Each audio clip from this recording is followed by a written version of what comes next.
Stephen Bantu Biko was an anti-apartheid activist in South Africa in the 1960s and 1970s. A student leader, he later founded the Black Consciousness movement, which would empower and mobilize much of the urban black population. Since his death in police custody, he has been called a martyr of the anti-apartheid movement. While living, his writings and activism attempted to empower black people, and he was famous for his slogan "Black is Beautiful," which he described as meaning, "Man, you are okay as you are, begin to look upon yourself as a human being."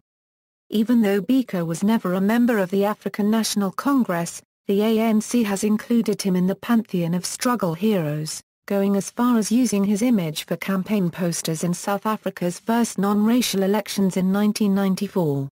Nelson Mandela said of Biko, "They had to kill him to prolong the life of apartheid." Early life: Biko was born to parents Mzingay Matthew and Alice Mamseet Biko in Ginsberg Township, in the present-day Eastern Cape province of South Africa. His father was a government clerk, while his mother did domestic work in surrounding white homes. The third of 4 children, Biko grew up with his older sister Bikowa, his older brother Ka, and his younger sister Nobandile. In 1950, at the age of 4, Biko suffered the loss of his father, who was studying law. Biko was a Xhosa. In addition to Xhosa, he spoke fluent English and fairly fluent Afrikaans. As a child, he attended Brownie Primary School and Charles Morgan Higher Primary School. He was sent to Loverdale High School in 1964, a prestigious boarding school in Alice, Eastern Cape, where his older brother Ka has previously been studying. During the apartheid era, with no freedom of association protection for non-white South Africans, Biko was expelled from Loverdale for his political views, and his brother arrested for his alleged association with Poco. After being expelled, he then attended and later graduated from St. Francis College, a Roman Catholic institution in Marion Hill, Natal. He studied to be a doctor at the University of Natal Medical School. Marriage and children: Biko married Ntsiki Mashalaba in 1970. They had 2 children together, Nkosinafi, born in 1971, and Samora.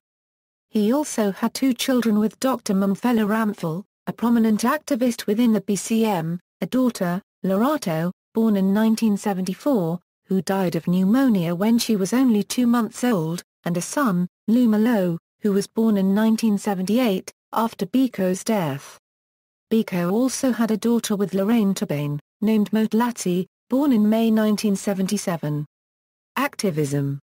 Biko was initially involved with the Multiracial National Union of South African Students, but after he became convinced that Black, Indian and colored students needed an organization of their own, he helped found the South African Students' Organization, whose agenda included political self-reliance and the unification of university students in a black consciousness. In 1968, Biko was elected its first president. SASO evolved into the influential Black Consciousness movement. Biko was also involved with the World Student Christian Federation. In the early 1970s, Biko became a key figure in the Durban movement. In 1972, he was expelled from the University of Natal because of his political activities, and he became honorary president of the Black People's Convention. He was banned by the apartheid government in February 1973, meaning that he was not allowed to speak to more than one person at a time nor to speak in public, was restricted to the King Williamstown magisterial district, and could not write publicly or speak with the media. It was also forbidden to quote anything he said, including speeches or simple conversations. When Biko was banned, his movement within the country was restricted to the Eastern Cape, where he was born. After returning there, he formed a number of grassroots organizations based on the notion of self-reliance: Zainpilo, the Zimel Trust Fund, NJWAXA Leather Works Project and the Ginsberg Education Fund. In spite of the repression of the apartheid government, Biko and the BCM played a significant role in organizing the protests that culminated in the Soweto Uprising of June 16, 1976. In the aftermath of the uprising, which was met with a heavy hand by the security forces, the authorities began to target Biko further. Death and aftermath. On August 18, 1977, Biko was arrested at a police roadblock under the Terrorism Act No. 83 of 1967 and interrogated by officers of the Port Elizabeth Security Police including Harold Sneman and Gideon Neuaut. This interrogation took place in the police room 619 of the Sanlam building in Port Elizabeth. The interrogation lasted 22 hours and included torture and beatings resulting in a coma. He suffered a major head injury while in police custody at the Walmer police station, in a suburb of Port Elizabeth, and was chained to a window grille for a day. On September 11, 1977, police loaded him in the back of a Land Rover, naked and restrained in manacles, and began the 1,100 kilometers drive to Pretoria to take him to a prison with hospital facilities. He was nearly dead owing to the previous injuries. He died shortly after arrival at the Pretoria prison, on September 12.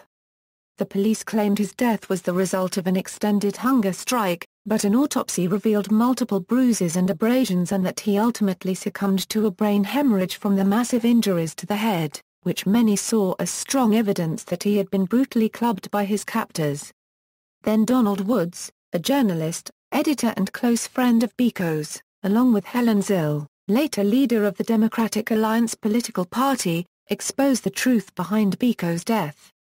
Because of his high profile, news of Biko's death spread quickly, publicizing the repressive nature of the apartheid government.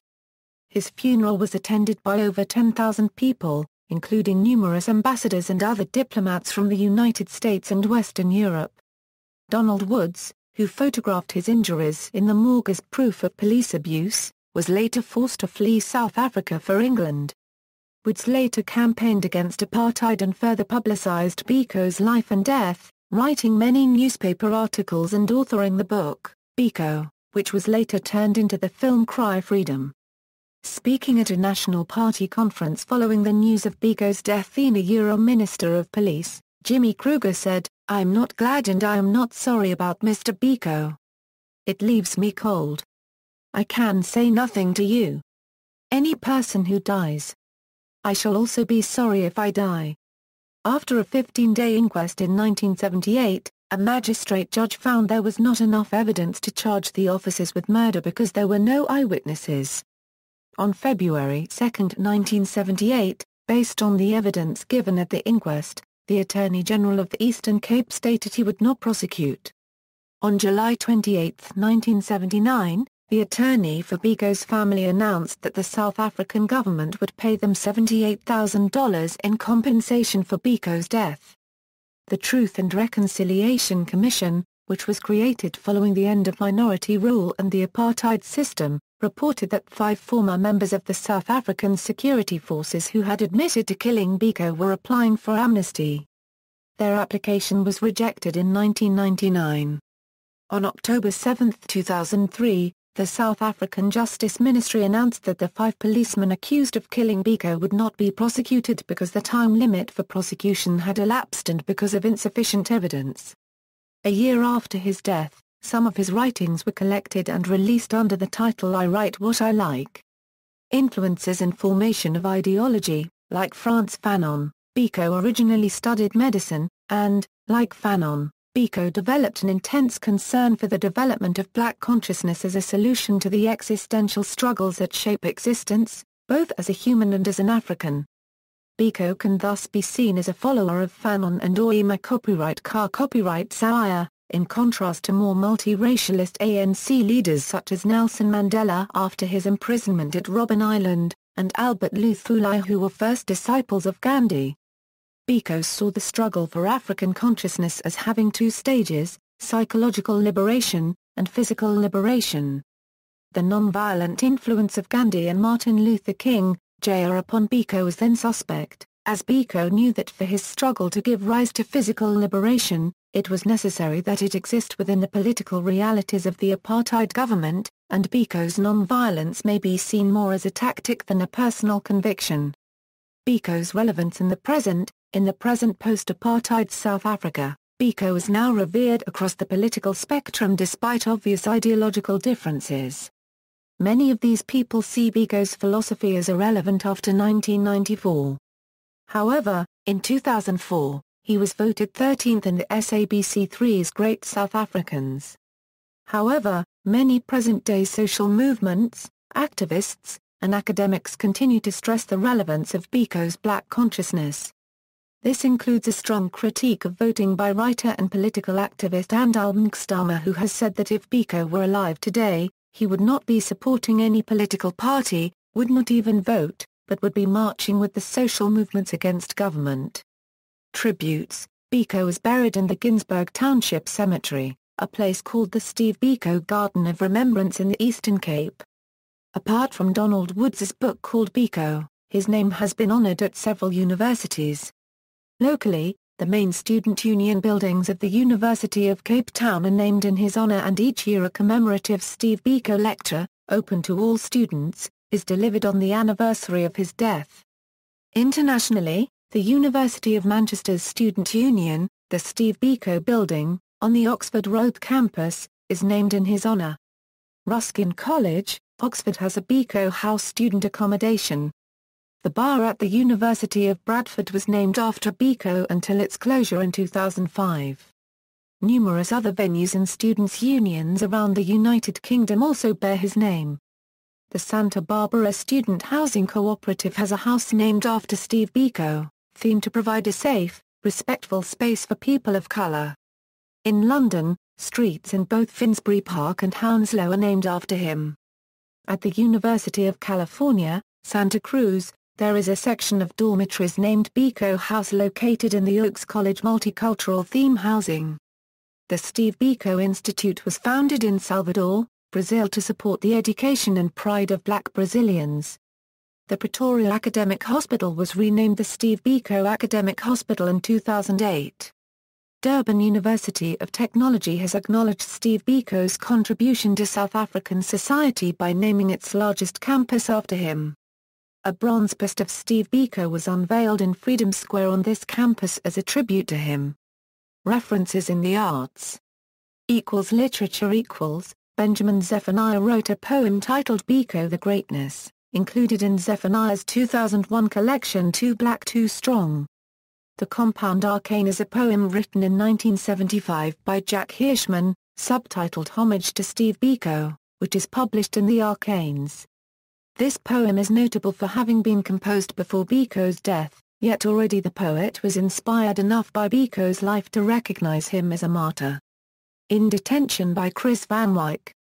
Theatre, film and television. World in Action recounted Biko's story in a documentary called The Life and Death of Steve Biko, broadcast on ITV in the UK on October 3, 1977. A 1979 play titled The Biko Inquest, written by Norman Fenton and John Blair. In 1985, a television adaptation of the original stage play was created, directed by Albert Finney and originally aired in the US through HBO in 1985. In 1987, Richard Attenborough directed the movie Cry Freedom, a biographical drama starring Kevin Kline as Donald Woods and Denzel Washington as Biko. A starship USS Biko appears in the Star Trek The Next Generation episode A Fistful of Datas. Music. The most widely known musical tribute was by British musician Peter Gabriel, who released Biko, which became a UK hit single in 1980. Gabriel's song has subsequently been recorded by artists including Robert Wyatt, Joan Baez, Simple Minds, Manu Dibango and Paul Simon. A Tribe Called Quest titled a song after Steve Biko on their 1993 album Midnight Marauders. Steel Pulse dedicated the song Biko's Kindred Lament to Steve Biko on the album Tribute to the Martyrs. See also, Civil Disobedience, Francis Ames, Nonviolence, Nonviolent Resistance. References. Further reading. External links.